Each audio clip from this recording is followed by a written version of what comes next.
नमस्कार, बहुत बहुत स्वागत। आप लोगों का हार्दिक अभिनंदन। मैं हरीश राणावत आप लोगों का हार्दिक स्वागत करता हूं। आज हम लोग 12th के ज्योग्राफी के अंतर्गत परिवहन एवं संचार को देखेंगे कि परिवहन किसे कहते हैं, संचार किसे कहते हैं और इस लेसन के अंतर्गत हम लोग क्या क्या पढ़ने वाले हैं। आइए पहले हम परिवहन की बात कर लेते हैं। परिवहन होता क्या है। परिवहन की परिभाषा की हम बात करें तो परिवहन के अंतर्गत यूँ कहा जा सकता है कि परिवहन वहन यात्रियों और मालभाड़े को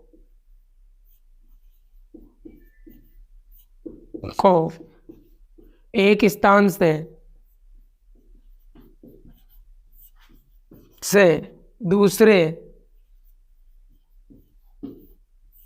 स्थान तक लाने ले जाने की विधा परिवहन कहलाती है।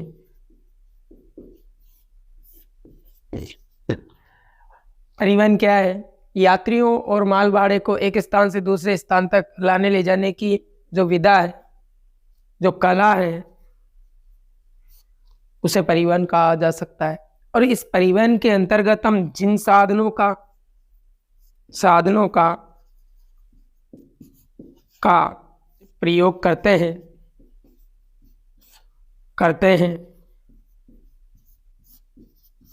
वह परिवहन के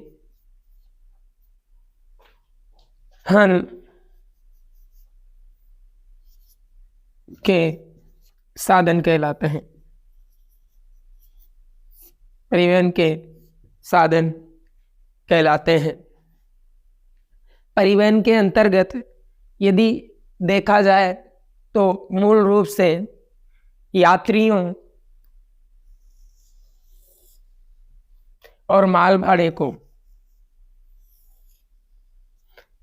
एक स्थान से दूसरे स्थान पर लाने ले जाने की जो कला होती है उसे ही परिवहन कहा जा सकता है।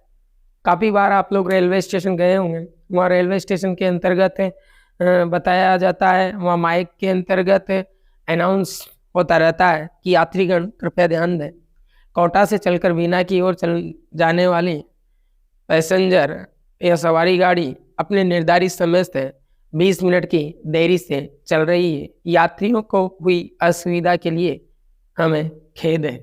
तो ऐसे है कि यात्रियों और मालभाड़े को एक स्थान से दूसरे स्थान पर लाने ले जाने की जो कला है, जो विधा है, उसे परिवहन माना जा सकता है। और इस परिवहन के अंतर्गत जिन साधनों का प्रयोग किया जाता है जिन साधनों का प्रयोग किया जाता है उन्हें हम परिवहन के साधन कहते हैं। परिवहन और संचार की यदि बात की जाए तो उसी प्रकार से एक शब्द है संचार। उसी प्रकार से एक शब्द लिया जा सकता है संचार। और संचार का जो तात्पर्य है कि व्यक्ति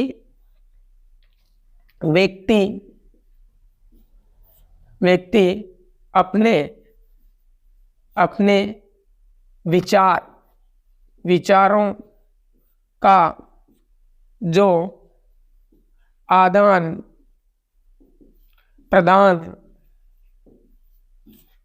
प्रदान करता है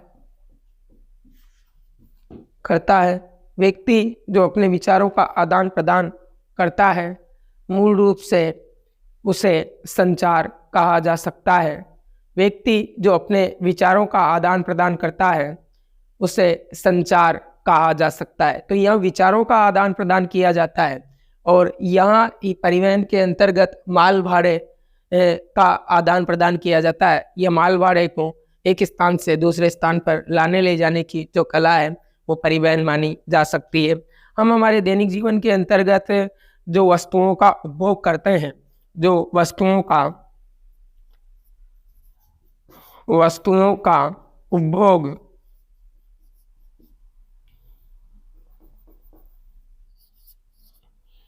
उपभोग, वस्तुओं का जो उपभोग करते हैं, वो वस्तुएं किसी ना किसी फैक्ट्री में बनती हैं और किसी ना किसी फैक्ट्री में बनने के बाद उन वस्तुओं को एक स्थान से दूसरे स्थान पर उनके आपूर्ति स्थलों तक पहुंचाने के लिए जिन साधनों का प्रयोग किया जाता है वो भी परिवहन के साधन होते हैं। तो हम हमारे दैनिक जीवन के अंतर्गत जिन वस्तुओं का उपभोग करते हैं, जैसे कि दंत मंजन से लेकर टूथपेस्ट से लेकर सुबह की चाय है, दूध है, कपड़े हैं, साबुन है, खाद्य पदार्थ है आदि, हम प्रतिदिन की जो आवश्यकताएं पड़ती है इन सभी को बाजार से खरीदा जा सकता है। क्या आपने कभी इन वस्तुओं के बारे में सोचा है कि अपने उत्पाद स्थल से किस प्रकार से एक स्थान से दूसरे स्थान पर लाया ले जाया जा सकता है?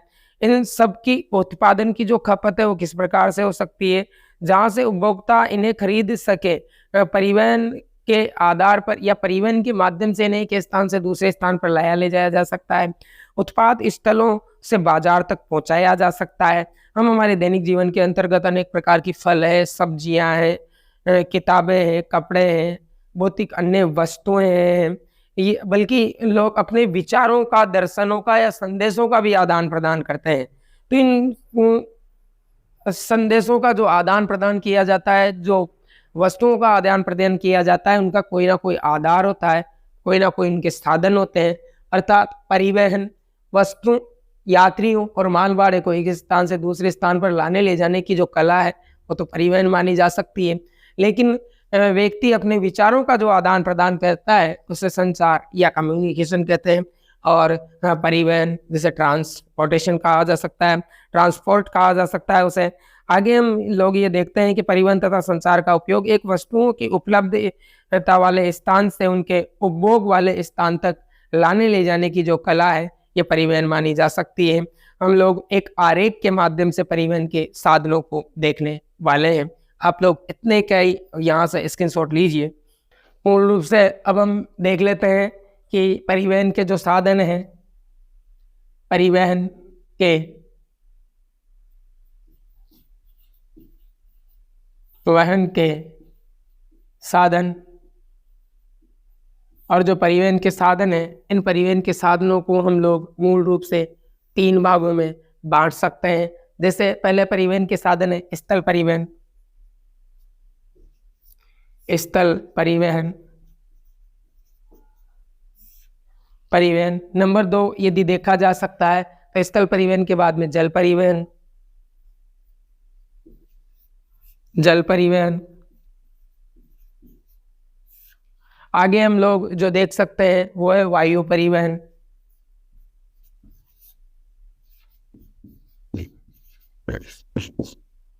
वायु परिवहन। तो ये परिवहन के 3 साधन माने जा सकते हैं, स्थल परिवहन, जल परिवहन और वायु परिवहन। स्थल परिवहन है, इस स्थल परिवहन के भी हम लोग अलग अलग आधार पर स्थल परिवहन का हम लोग वर्गीकरण कर सकते हैं, जैसे कि स्थल परिवहन, जल परिवहन, वायु परिवहन। स्थल परिवहन के भी अलग अलग आधार से वर्गीकरण इसका किया जा सकता है। जैसे स्थल परिवहन में सबसे हम पहले यदि हम लोग बात करें तो सड़क परिवहन, सड़क परिवहन वाहन। यदि अगला बात किया जाए तो रेल परिवहन, रेल परिवहन।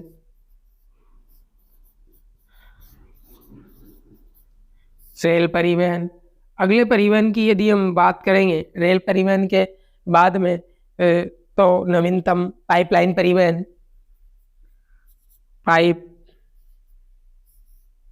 लाइन परिवहन, पाइपलाइन परिवहन। पाइपलाइन के परिवहन के बाद में हम लोग जो जल परिवहन देखने वाले हैं, ये जल परिवहन भी 2 प्रकार का हो सकता है। बोलो कितने प्रकार का हो सकता है? 2 प्रकार का। तो यहाँ जल परिवहन, जल परिवहन के अंतर्गत यदि जल में होने वाला परिवहन जल परिवहन माना जा सकता है। जल परिवहन 2 प्रकार का, यदि एक देश की सीमाओं के अंदर हो तो अंतःस्थलीय जल परिवहन, और एक देश से दूसरे देश में हो तो सागरीय या महासागरीय जल परिवहन। अंतःस्थलीय जल परिवहन, अंतःस्थलीय, अंतःस्थलीय जल परिवहन, परिवहन। अंतःस्थलीय जल परिवहन। और आगे देखेंगे तो सागरीय व महासागरीय परिवहन। सागरीय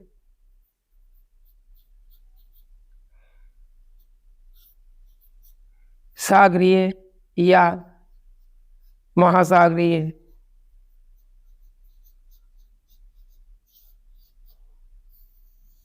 परिवहन। ऐसे ही वायु परिवहन है। और वायु परिवहन के भी कितने भाग माने जा सकते हैं? 2 प्रकार के। तो वायु परिवहन 2 प्रकार का, एक है राष्ट्रीय परिवहन, राष्ट्रीय जो एक देश की सीमाओं के अंदर संचालित हो, और दूसरा जो परिवहन का साधन हो सकता है वायु परिवहन में, राष्ट्रीय, अंतरराष्ट्रीय। अंतरराष्ट्रीय परिवहन का साधन, अंतरराष्ट्रीय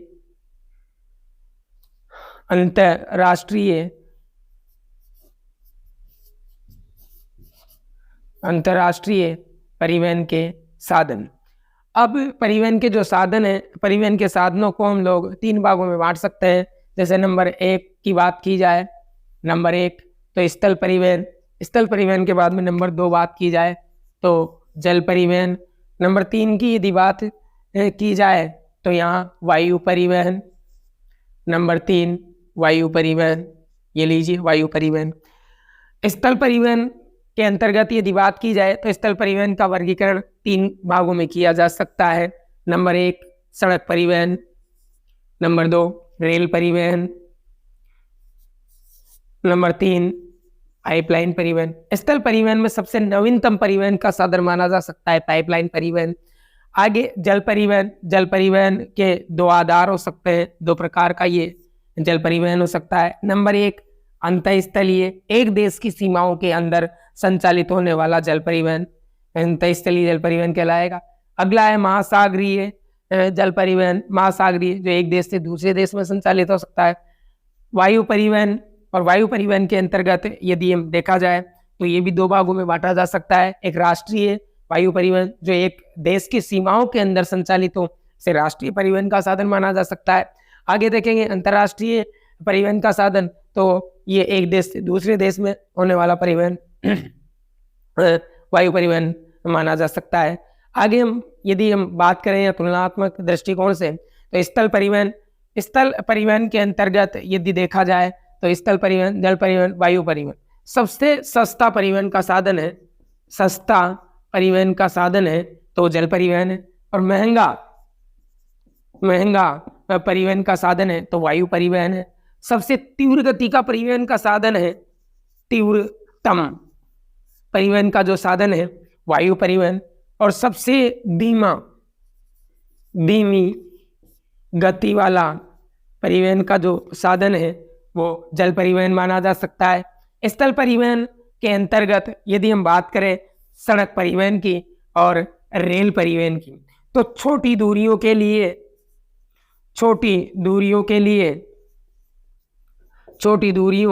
के लिए परिवहन का सबसे उत्तम साधन यदि कोई माना जा सकता है, छोटी दूरियों के लिए उत्तम परिवहन का साधन। और स्थल परिवहन में लंबी दूरियों के परिवहन का सबसे साधन, लंबी दूरी का सबसे उत्तम कोई परिवहन का साधन स्थल परिवहन में देखा जा सकता है तो रेल परिवहन है।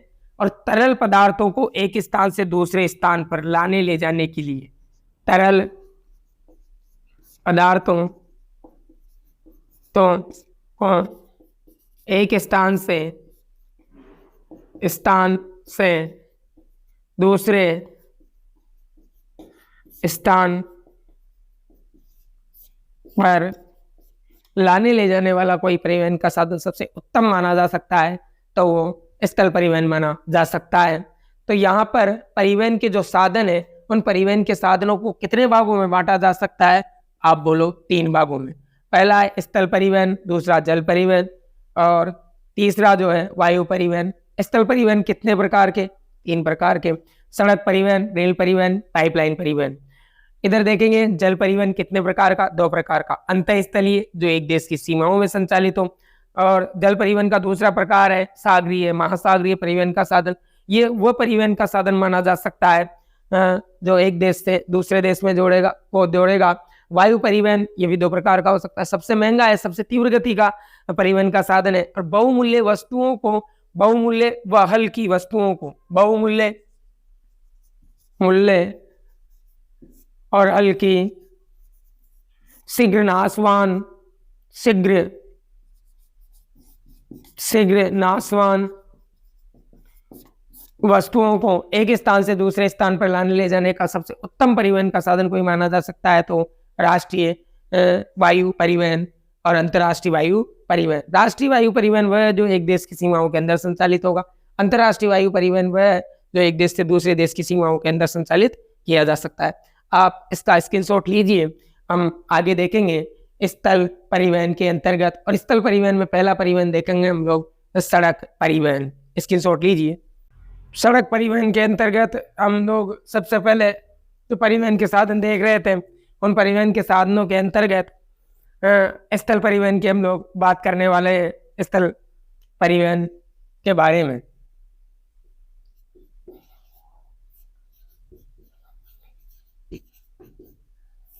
स्थल परिवहन के बारे में कहा जाता है कि भारत में मार्गों एवं कच्ची सड़कों का उपयोग परिवहन के लिए प्राचीन काल से ही होता आया है। भारत में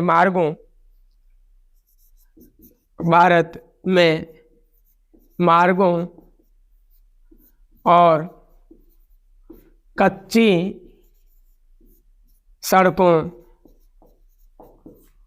का प्रयोग प्राचीन समय से होता आया है। स्थल परिवहन के अंतर्गत देखा जाए तो प्राचीन काल के अंतर्गत ही सड़क परिवहन का प्रयोग किया जाता था। आर्थिक तथा प्रौद्योगिकी विकास के साथ भारी मात्रा में सामानों तथा लोगों का एक स्थान से दूसरे स्थान पर लाने ले जाने की जो प्रक्रिया है, वो प्रक्रिया लगातार जारी रही।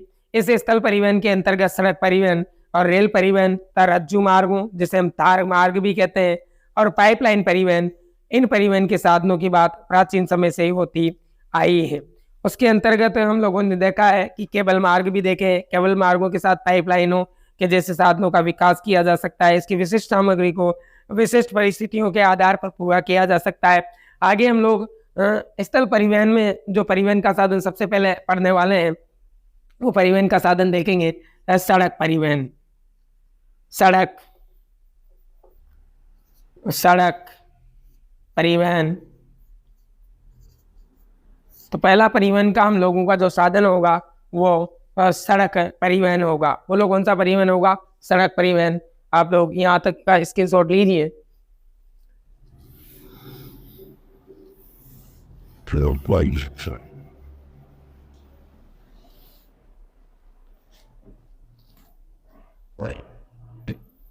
परिवहन के साधनों के अंतर्गत हम लोग देख रहे हैं पहला सड़क परिवहन।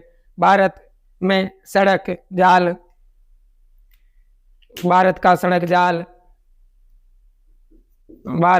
का सड़क जाल विश्व के सघनतम सड़क जालों में से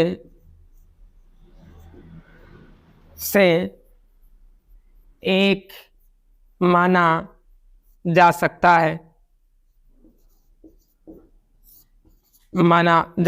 है। सड़क जालों में से एक सड़क जाल माना जा सकता है भारत का विश्व के। यानी कि ये यदि स्थान की बात की जाए तो विश्व में सड़क जाल की दृष्टिकोण से भारत का दूसरा स्थान आता है, जबकि में विश्व का प्रथम सड़क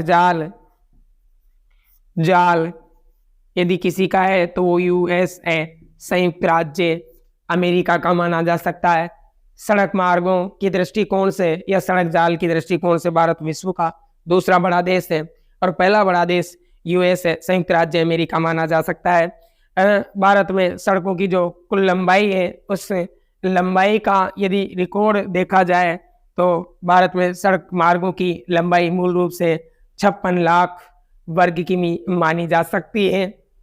56 लाख वर्ग किमी मानी जा सकती है।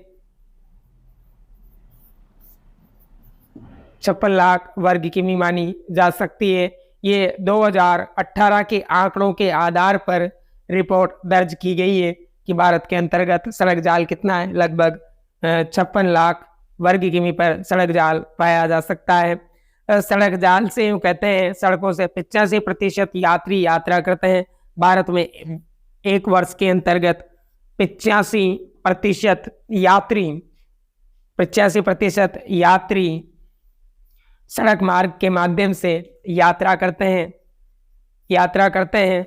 और यदि आगे देखा जाए तो भारत का 70% यातायात का भार, भारत में 70% यातायात का भार सड़क परिवहन उठाता है। भारत में सड़क परिवहन 70% यातायात का भार उठाता है। एक और है, नोट लगा के अच्छे से याद रखना कि छोटी दूरियों के लिए परिवहन का सबसे उत्तम साधन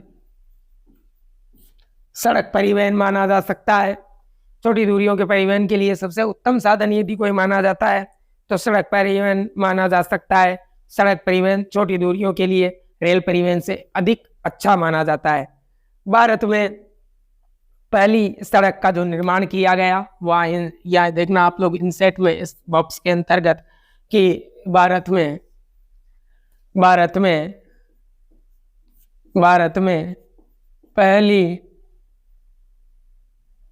पहली सड़क मुगल काल में भारत में पहली सड़क कौन से काल में बनी? मुगल काल। और मुगल काल के अंतर्गत देखेंगे हम लोग मुगल काल में भी अफगान शासक शेरशाह सूरी के द्वारा निर्मित करवाई गई थी। यानी कि पहली जो सड़क शेरशाह सूरी के द्वारा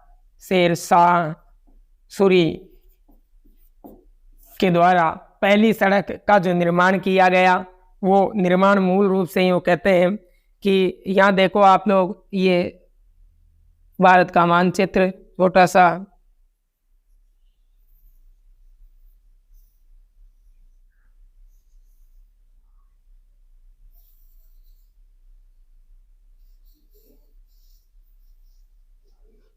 ये भारत का मानचित्र जिसके अंतर्गत ये बांग्लादेश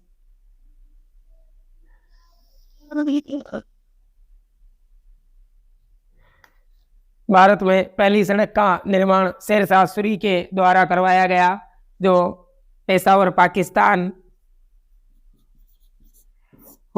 पाकिस्तान को सोनारगांव गांव बांग्लादेश अर्थात ये जो पहली सड़क है, इस पहली सड़क का निर्माण शेरशाह सूरी के द्वारा करवाया गया। ये सड़क सोनारगांव बांग्लादेश से पेशावर पाकिस्तान को आपस में जोड़ती है। इस सड़क के बारे में ऐसा कहा जाता है कि ये जो सड़क है वो मूल रूप से कोलकाता से पेशावर को आपस में जोड़ती है। अर्थात आज वर्तमान के अंतर्गत ये जो सड़क है वो अमृतसर को कोलकाता से जोड़ती है, कोलकाता को अमृतसर से जोड़ती है सर। और अमृतसर P4 पंजाब में है, कोलकाता वेस्ट बंगाल में आता है। अर्थात ये सड़क भारत के कोलकाता और अमृतसर के बीच में है। इस सड़क को आज वर्तमान में GT रोड या ग्रांड ट्रक रोड के नाम से भी इस सड़क को जाना जा सकता है, जो सड़क मूल रूप से भारत के कोलकाता को अमृतसर से जोड़ने का काम करती है। वर्तमान में ये अमृतसर से कोलकाता के बीच में इस सड़क को दो भागों में विभाजित किया जा सकता है। एक राष्ट्रीय राजमार्ग NH, एक ये जो सड़क है ये दो भागों में बढ़ सकती है, सड़क दो भागों में बढ़ सकती है, जिसके अंतर्गत हम लोग बात करते हैं नंबर 1, जो स्तर का नंबर 1 है। इस नंबर 1 के अंतर्गत ये जो सड़क है वो सड़क NH नेशनल हाईवेज जो है वो दिल्ली से अमृतसर तक है। दिल्ली से अमृतसर, ये लो, दिल्ली से अमृतसर तक है। दिल्ली से अमृतसर तक सड़क मानी जा सकती है। ये NH1 के नाम से जानी जाएगी। अगली जो सड़क है ये राष्ट्रीय महाराजमार्ग NH2 जो दिल्ली से कोलकाता को जोड़ेगा। दिल्ली से कोलकाता अर्थात इसके दो भाग हैं, नंबर 1 जिसे हम लोग कह सकते हैं और एक नंबर 2 जिसे हम लोग NH2 कह सकते हैं। अर्थात ये जो सड़क है इस सड़क के दो भाग हैं। एक सड़क तो ये जाएगी जो दिल्ली और अमृतसर के बीच, इसे हम लोग NH1 नाम देंगे। और दिल्ली से लेकर कोलकाता के बीच में ये जो सड़क है इसे NH2 कहा जाएगा। ये दिल्ली और कोलकाता को आपस में जोड़ेगी। ये इस सड़क के दो भाग माने जा सकते हैं। ये देखिए आप लोग, तो इस सड़क के दो भाग माने जा सकते हैं। भारत में द्वितीय विश्व युद्ध से पहले आधुनिक सड़क पर परिवहन का अत्यंत धीमा प्रभाव पड़ा था। पहला गंभीर प्रभाव यानी कि भारत में सड़क परिवहन का पहला जो विकास भारत में सड़क परिवहन का विकास अर्थात पहला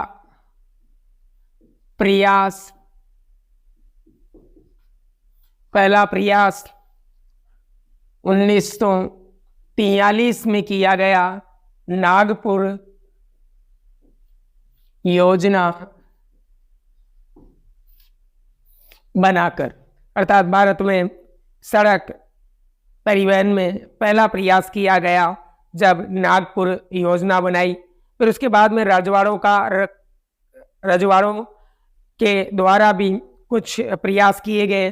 1943 में ये नागपुर योजना सड़क परिवहन के विकास हेतु पहला प्रयास था। आगे जाकर सड़क परिवहन के रखरखाव, सड़क परिवहन वहन के रखाव हेतु इस सड़क परिवहन को अलग अलग वर्गों में बांटा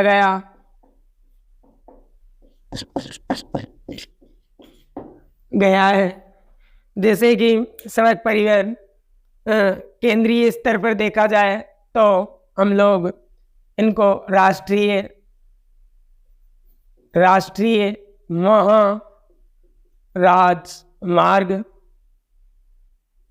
मार्ग, राज्य सड़कें, जिला सड़कें, और अगला देखेंगे तो ग्रामीण सड़कें।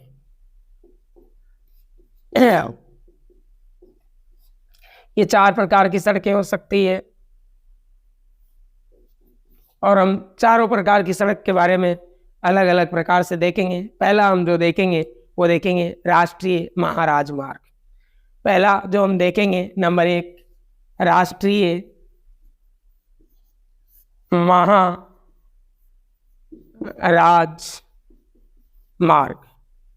ये हम सबसे पहले सड़कों का जो प्रकार देखेंगे वो देखेंगे राष्ट्रीय महाराजमार्ग। नमस्कार, आज के लिए इतना ही। नेक्स्ट क्लास के अंतर्गत हम लोग नेक्स्ट स्टार्ट करेंगे, नेक्स्ट क्लास से राष्ट्रीय महाराजमार्ग। मेरे साथ बने रहने के लिए आप लोगों का तहे दिल से धन्यवाद। नमस्कार।